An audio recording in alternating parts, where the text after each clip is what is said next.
দৈনন্দিন জীবনে আমরা অনেক ধরনের কাজ করি। তো সেই কাজগুলো যদি আমরা রাসূলুল্লাহ সাল্লাল্লাহু আলাইহি ওয়াসাল্লামের শেখানো তরিকায় করি, তাহলে আমাদের প্রত্যেকটা কাজ ইবাদতে পরিণত হবে এবং আমরা সেই কাজের বিনিময়ে সওয়াবের অংশীদার হব। আর রাসূলুল্লাহ সাল্লাল্লাহু আলাইহি ওয়াসাল্লামের সুন্নাত অনুসরণ করার কারণে আমরা রাসূলুল্লাহ সাল্লাল্লাহু আলাইহি সাল্লামের সাথে জান্নাতে থাকতে পারবো। হাদিস শরীফে এসেছে, মান আহাব্বা সুন্নতি ফাকাদ আহাব্বানি ওয়া মান আহাব্বানি কানা মাই ফিল জান্নাহ।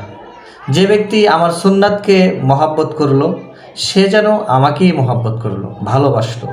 আর যে ব্যক্তি আমাকে ভালোবাসলো, সে জান্নাতে আমার সাথেই থাকবে। সুবহানাল্লাহ। তাই আমরা প্রতিটি কাজে রাসূলুল্লাহ সাল্লাল্লাহু আলাইহি ওয়াসাল্লামের তরিকা অনুসরণ করার চেষ্টা করব ইনশাআল্লাহ।